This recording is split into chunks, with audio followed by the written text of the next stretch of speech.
Welcome to our mostly unscripted and unedited podcast. I'm Paulette Kidd, nutritionist. And I'm her sister-in-law and bestie, Sarah Kidd. We love discussing all things related to health, including mindset, self-care, and nutrition. Join us as we share coffee, laughs, recipes, and random thoughts tossed in for good measure.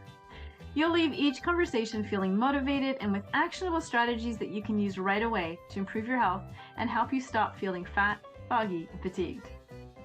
See you there. All right. Hi, Sarah. Hi. So this is a little impromptu meeting, which we seem to have once in a while, which is awesome. We don't want to talk too much because we're getting together on the weekends. I don't want to know everything that's going on. We'll have nothing to talk about. That has never happened. No, it has never happened. We just never, ever get to all the things. That's what happens. Yes. We should just have like an ongoing list so we can circle back to what we didn't get to. Yeah. Oh, yeah. Like we've done that before. We've made like conversation to-do lists, haven't we? Where it's like, we need to talk about these topics. Let's not forget we wanted to discuss these topics. I remember when we got together for my birthday, we made a list of all the things we wanted to do and then figured out which day we were going to do which things and approximately what time. And we crossed everything off that list. Yeah. And figured out what things we could combine and do at the same time, like listening to something while eating something or walking while having a conversation. Yeah. It's the best way to visit. All right.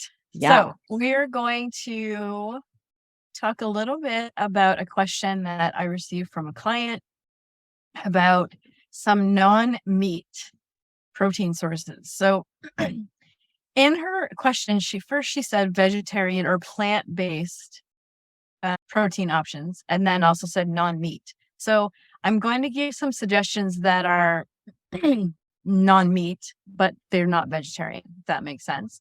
And then because I'm talking about dairy, like that's as long as you can tolerate dairy, it's a really good source of protein, right? If you can't tolerate dairy or if you don't want any animal products at all, then that would not be a good choice. So, well, and I think, I think there's some categories with vegetarians, right? So some vegetarians do eat eggs and dairy products. Mm-hmm. And then if there's no animal products or byproducts of any kind, that would be more vegan, right? So that would even include things like honey. So any kind of product made by a living creature. Right. Right. And so when I started researching this a little bit, because I have some general ideas, but I wanted to give more information. So I was researching a little bit. So then I was wondering, well, does she mean only plant sources or does she just not want meat at every meal? So let's cover them all because I think they're all going to be helpful to somebody. Yeah. Yeah. So, excuse me. So the one thing that comes up a lot when people think about non-meat sources of protein is soy.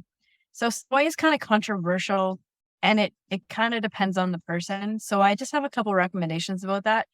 I'm not a big fan of the taking soy and turning it into a meat looking product. There are some better quality ones that may or may not be made from soy, but they're made with some kind of plant, like pea protein is another big one. And so then they look like chicken nuggets or they look like burgers or they look like sausages or whatever. And I've tried them and some of them taste surprisingly like meat. But I don't love the idea that they're so processed and that there's colors added too. Some of them are natural colors. So you kind of have to be an educated consumer, look at the label, see what the ingredients are. If there's anything there that you don't recognize or can't pronounce, find out what it is. And if it's not a natural thing, I would suggest stay away from it. And I would stay away from the ones that are made with soy. So one of the reasons that soy is an issue is it can sometimes interfere with thyroid function. So if you're somebody who has thyroid issues, particularly hypothyroidism, soy, if you're eating it regularly as a source of protein, it can cause some issues. So that's one thing. Another thing is there are phytoestrogens. So these are naturally occurring estrogen-like compounds in soy. They're in other things as well they're in soy. And so if you are somebody who has a genetic predisposition to some hormone-driven cancer, like breast cancer, ovarian cancer, or if you have one of those, or you are a survivor of one of those, you might want to avoid a lot of consumption of phytoestrogen-rich foods. So that would be another thing. So those things aside, if you still want to have soy, then you should look for organic.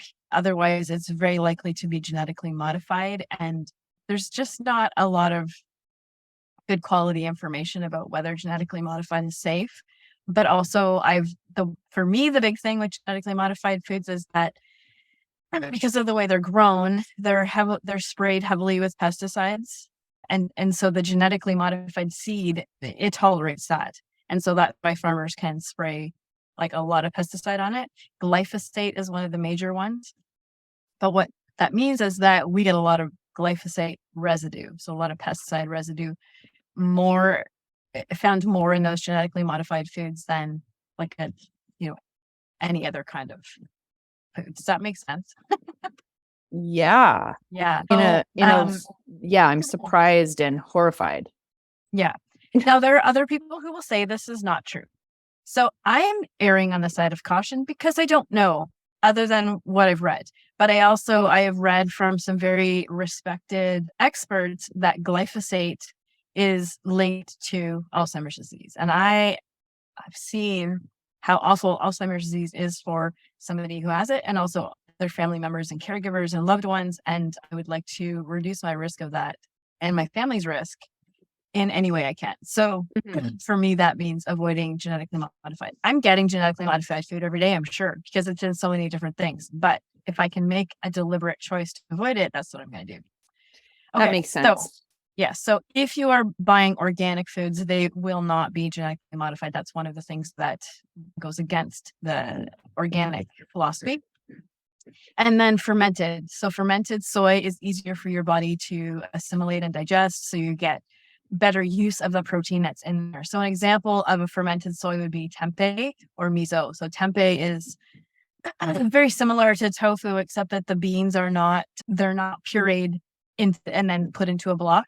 So there you see like chunks of the soybean in there, and then they're inoculated with bacteria that partially ferments them, so partially digests them as well. So it's easier for our body to use the nutrients from that. It's a bit of an acquired taste. Have you ever had it, Sarah? No, I haven't. So it's like a brick like tofu, except it's kind of like a beige, like a pale brown color. And you can just break it off and it's drier than than tofu.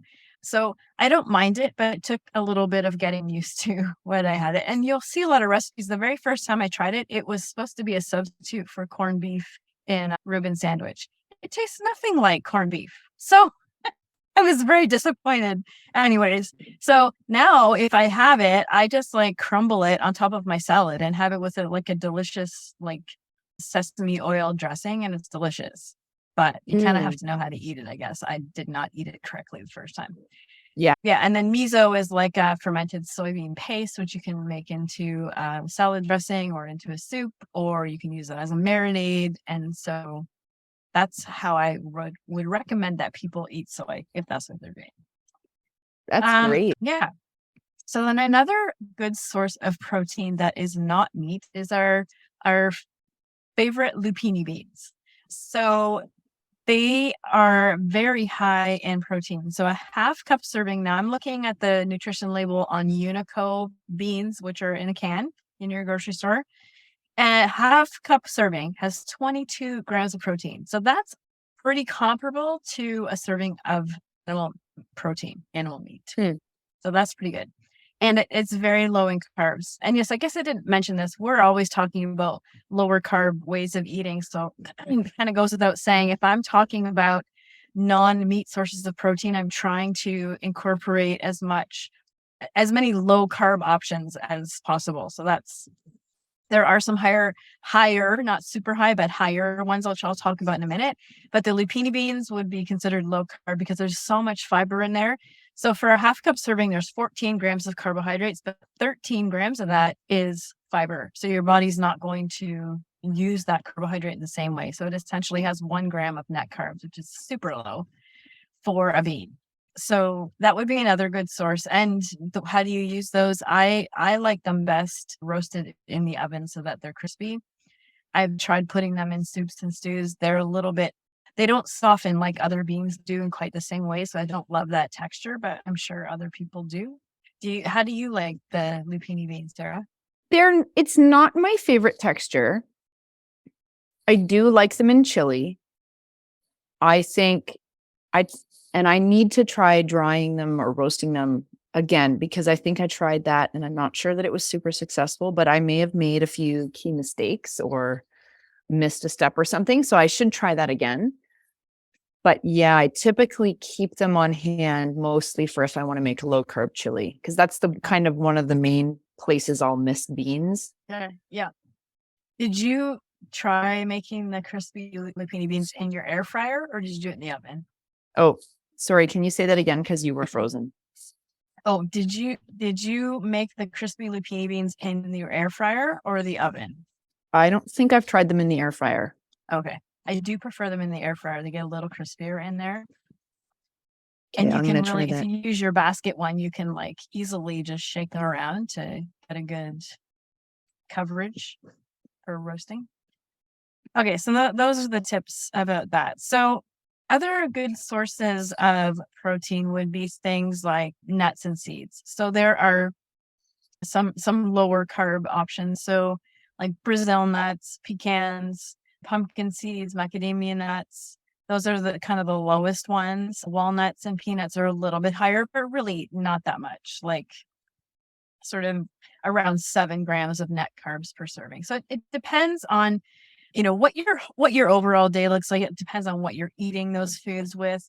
What I recommend is when people are eating foods that are a little bit higher in carbs that are still fitting in with the way they prefer to eat, is if you pair those higher carb foods with fat and or additional sources of protein, that helps to slow down the release of the sugar into the blood, so it has less of an impact on your blood sugar, which is essentially why we're doing this lower carb way of eating. We're trying to keep the blood sugar low and stable so that we have all day energy, get rid of the brain fog, get rid of the cravings. It's not ramping up our appetite with this because of the dysregulated blood sugar. So it's, there are little nuances that we can use to incorporate some of those higher carb foods. Hazelnuts, pine nuts, chia seeds, almonds are like higher, like they're about 10 grams of net carbs per serving, but like they're easily incorporated into our lower carb way of eating. Yeah. Did you have a question? I do have a question because I raised my hand. Yes. Sometimes I have to do something to help me remember that I have a question. Yes, I do. And sort of signal without interrupting, Yeah. So aren't nuts and seeds already higher in good fats and protein? So doesn't that make it kind of complete on its own? Yes, I would say yes. So it kind of depends on your serving size, right? And what the rest of your meal looks like. But yeah, typically you don't have to worry about that too much with the nuts. So more when we're talking about like the pseudo grains like quinoa, or if you want to incorporate other beans or lentils, that kind of thing, which I'll talk about in a second. And the other thing too is if you like some foods that would affect my blood sugar in one way might affect your blood sugar differently. And even though there's kind of this rule about carbohydrates, our bodies also react differently.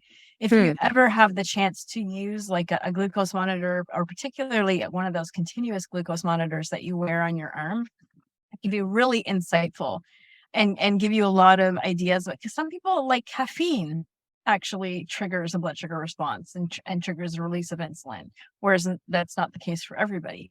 So yeah, there's all kinds of things you can try if you really want to find out about that. Okay, so I'm just looking at my notes here. I have so many notes. So if we're not sticking to specifically plant-based protein, eggs, of course, are a great source of protein. So it's about 13 grams of protein per serving and only about 1 gram of carbs. So that's great. And could be, as a meal, could be put on a salad, could be a snack, all kinds of things. Okay. And so then various types of cheese. So here's an example. I don't know how you say this. Edam cheese. Is that EDAM? I don't know if that's how you say that, but it has like 25 grams of protein per 100 grams. So, and only 1.4 grams of carbs. So, quite a high amount of protein compared to the carbohydrates, 28 grams of fat. Now, the fat in dairy is typically saturated, and most people don't have a problem with saturated fat. If your doctor tells you to avoid saturated fat, then I would stay away from the dairy because it's primarily saturated fat. So some people who have fatty liver, or if they have high cholesterol, their doctor will tell them that. That's, again, a controversial thing as to the impact and the role of saturated fat in those conditions, but I would never tell anyone to go against their doctor's suggestions and recommendations. So that would just a tip there. So you want to stick to more of the mono unsaturated fat, so the things like olive oil and nuts and seeds, the omega-3 fatty acids in fish, walnuts, flaxseed. Those would be sort of the fat sources you'd want to stick with. Greek yogurt is a great source of protein if you are having the dairy. So there's about 10 grams of protein per 100 grams and only 3.6 grams of carbs. So that's pretty good. Cottage cheese is another good one. Okay, so chia seeds. We don't often think of chia seeds as being a source of protein because we really only have a very small portion, right? Like a couple tablespoons maybe. So for per ounce, there's 4.7 grams of protein, which, considering the size, is quite a bit, and only 2.2 grams of carbs. So that's pretty good. Peanut butter is a good choice. So it's a little higher in carbs, as I mentioned, but you're getting anywhere from 18 to 22 grams of protein per serving. So that's pretty good.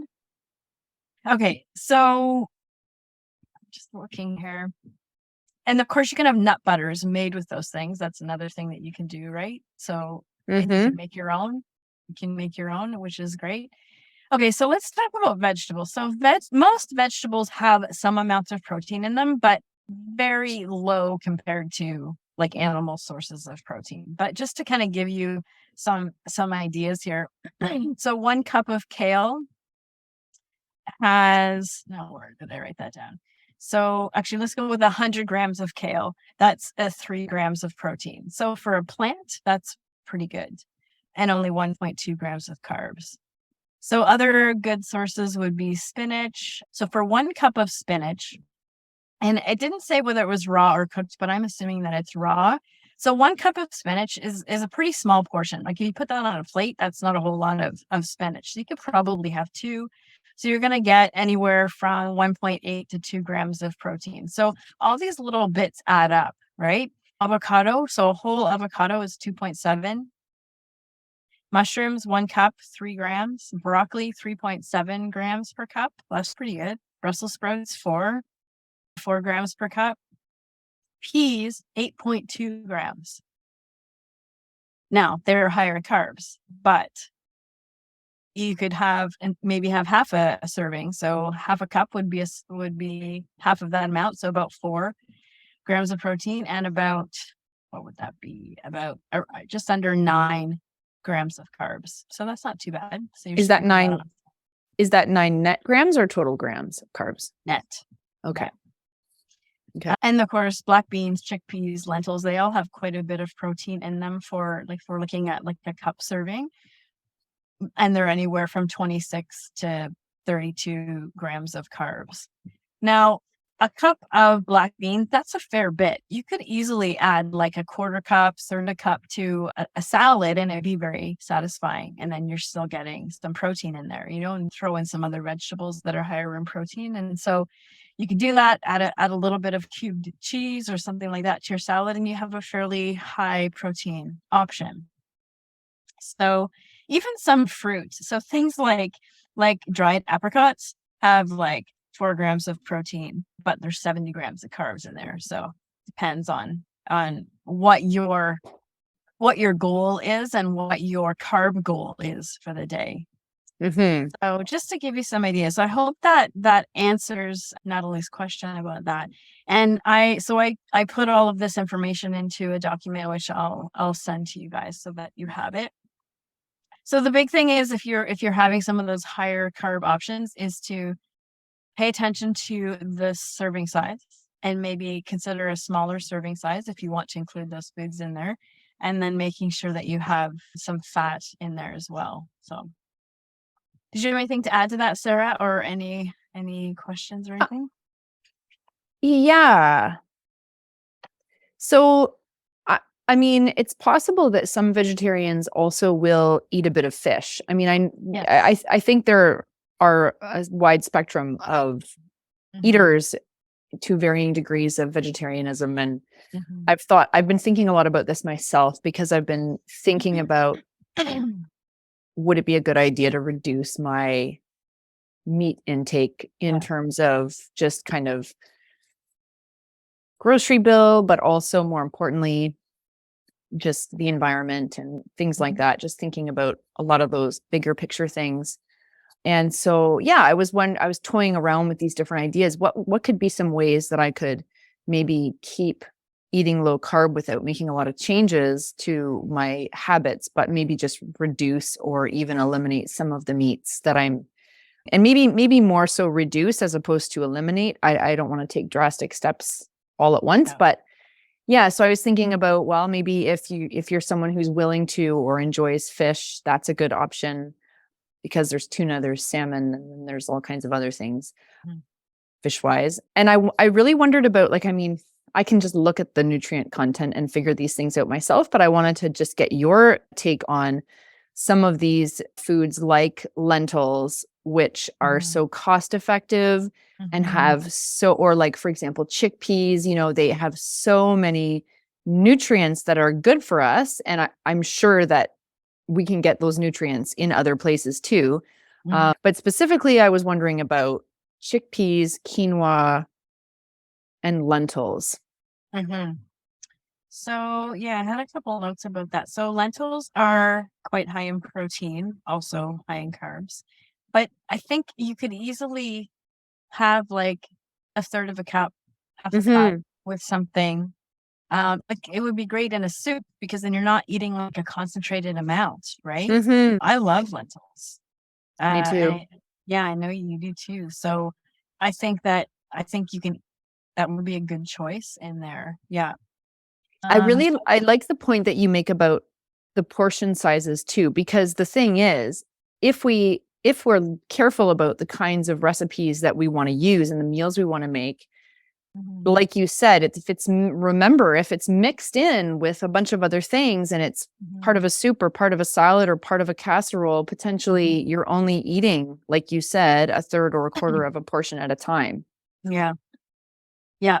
And if you're just trying to reduce your animal food intake, you could maybe have like a smaller portion of say roasted chicken or something like that on your salad and then fill in the gap with some lentils or some quinoa or some beans. And actually I feel like that would be more delicious because you're getting a variety of flavors and textures and Hmm. protein sources too. So something that I've done in the past is I did this last summer because I was just kind of experimenting with meal prep. And so what I did is at the beginning of the week, I made a batch of quinoa. I made a batch of lentils. I love the French lentils or the beluga lentils. They stay round and slightly firm as opposed to like the red one, which just kind of turns into a mush, which is fine for other purposes. But I wanted it to put on salad, so I wanted it to maintain its texture. Um, Mm. and then just cut up different vegetables so that they can be easily eaten in a salad. And then every day I just kind of made different combinations of those things with sometimes I put cheese in, sometimes I didn't, sometimes I put canned tuna on it, just various things. It was a really easy assembly meal once I had those things, pre-cooked and veggies pre-cut and all of that.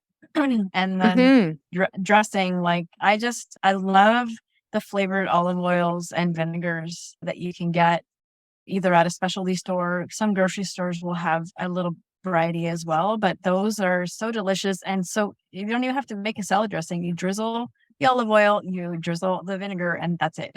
Like, it's nothing can be easier than that. Then throw on some like pumpkin seeds or some sesame seeds or some shaved almonds or something like that to add more nutrition and more flavor and more texture.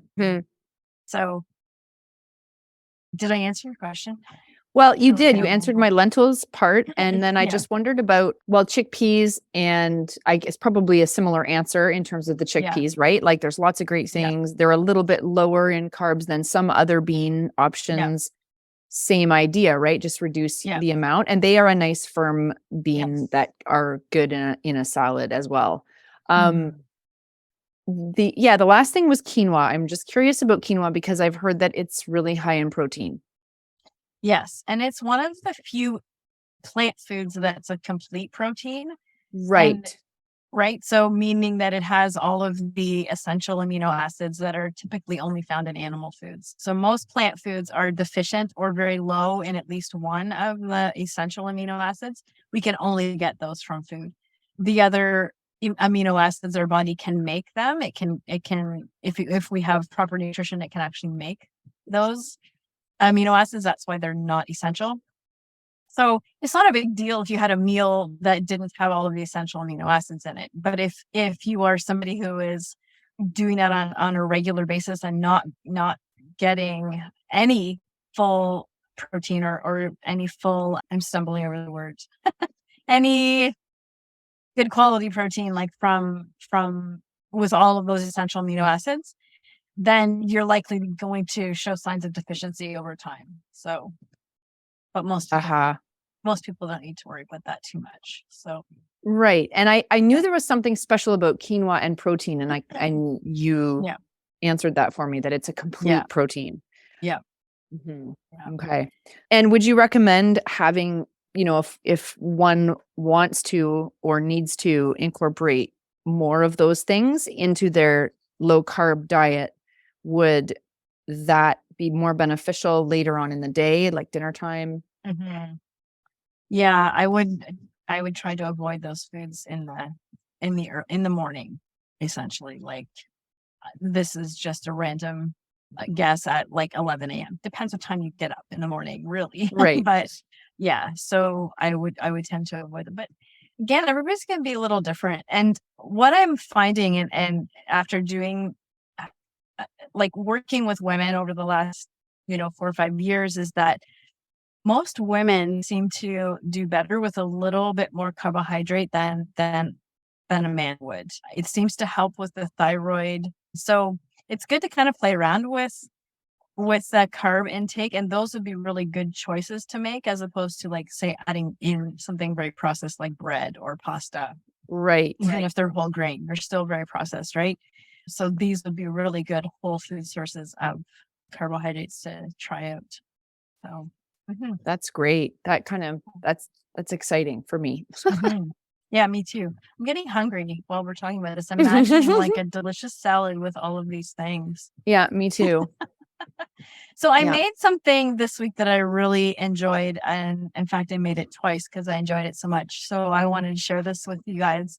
So I love Brussels sprouts. I love cooking them because they take a while. And so I'll often eat them raw and I just shave them with my mandolin slicer.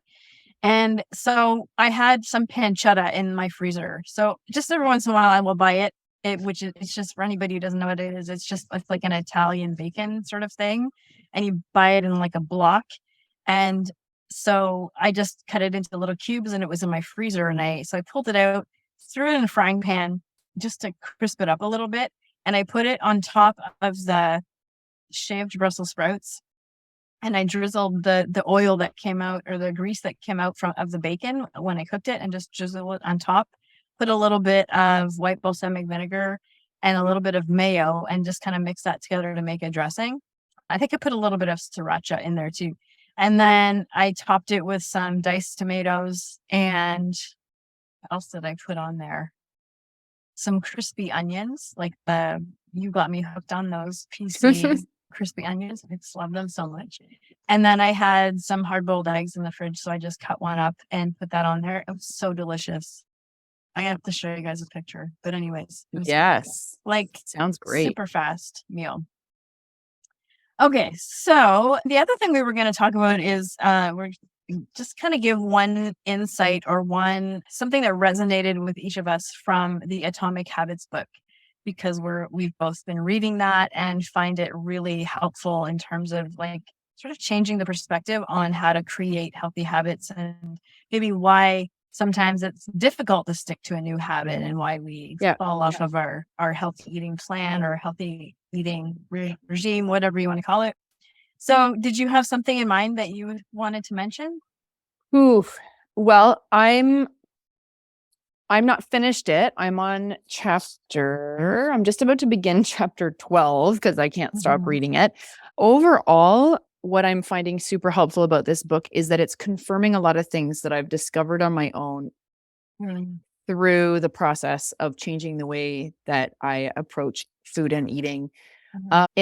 And the way that I have been approaching building good habits and trying to break bad habits. And when we say good habits and bad habits, I guess what we could boil it down to is habits that don't serve us in terms of helping us to achieve our goals versus habits that do serve us and do help us to achieve our goals and maintain well-being and health, to put it in really broad terms.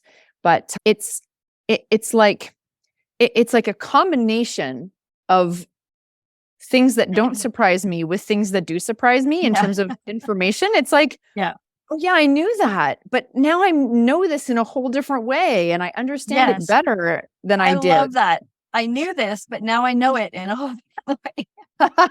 Now I know it again. Now I know it again. On a deeper level or a different.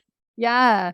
And also I find that it's almost explaining things that I knew, but I didn't know why, or I couldn't put it into concrete words. And I really like the way that he starts each new idea that he's presenting to you with an anecdote. I like a real life story that applies, but that is like an analogy or like, anyway, I find that way of teaching to be really helpful for me. So because the stories hook me and I get interested, and then I understand the concept in a better way, I think, than I would without it. So I like that about the book. And I'm not answering your question of what's one thing. That's okay.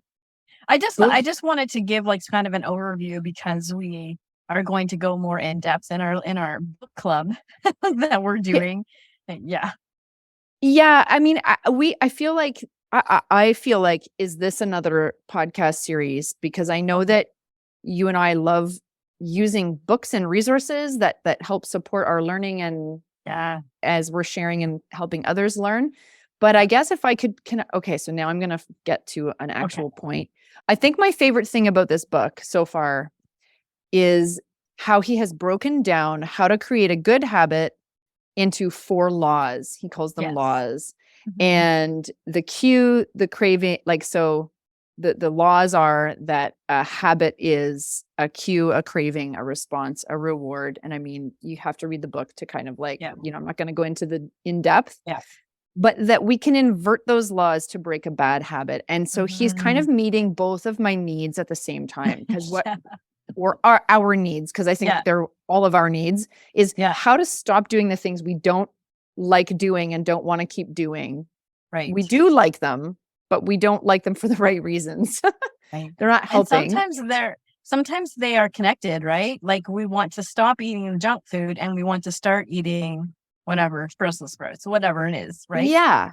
Right. Or exactly. Or, you want to quit smoking and you want to start building some exercise into your routine or something like that. So I love, so then the other side of that, so the 4 laws, cue, craving, response, reward, he says, make it obvious, make it attractive, make it easy, make it satisfying. I mean, this spoke directly to me. This makes complete sense.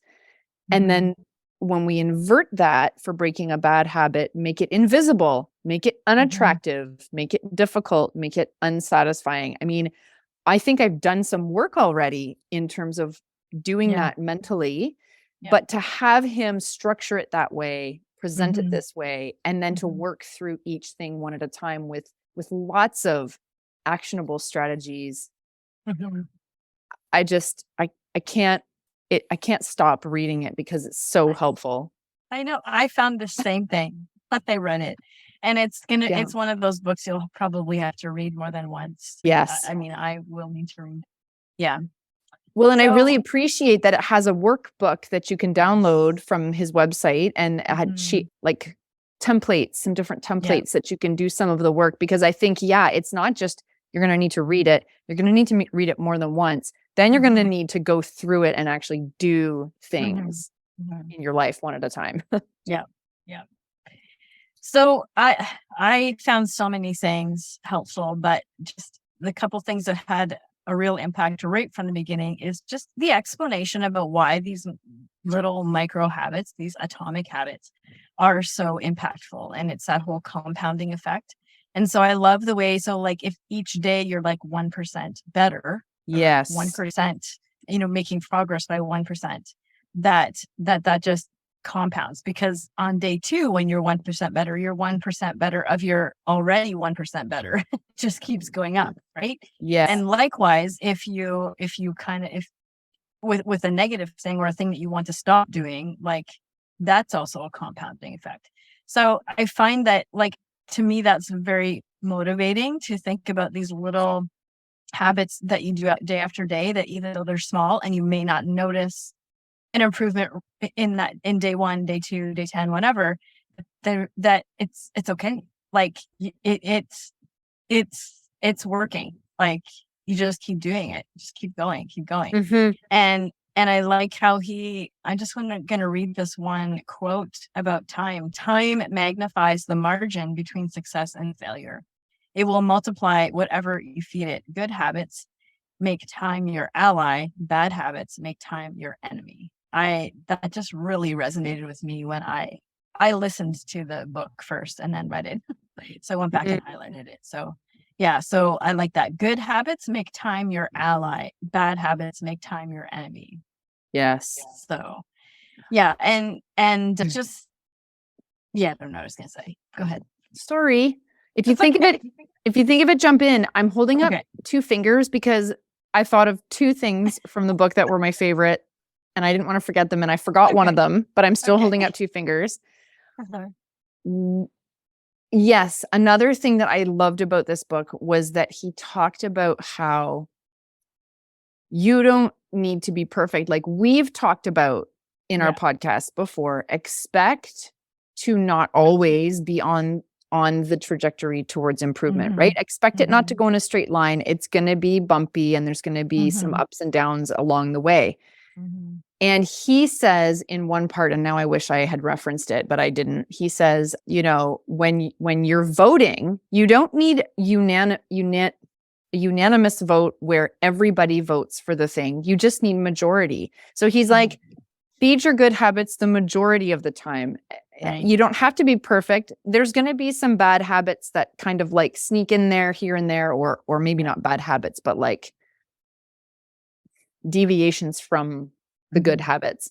Mhm. And it kind of felt affirming, like, yes, let's acknowledge that it's not perfect and that's okay. And I liked that Yeah. comparison to a majority vote. Like we don't need to be 100% Yeah. to be making positive change. That was really helpful. And I don't Mhm. remember what the other thing was. Okay. I was really Well, excited about it, but we'll see. when you think of it, then write it down in our podcast doc and we'll Yes, talk about it next time. we'll revisit Yeah. it. I feel like we're going to need to revisit a lot of juicy content. Mhm. Yeah, it's such a good book. And it's James Cleary, Atomic Habits, for anybody who doesn't know what that is. So yeah. Hmm. Yeah. All right. Well, I think that's a good start for that. And we'll leave it at that. Sounds good. Right.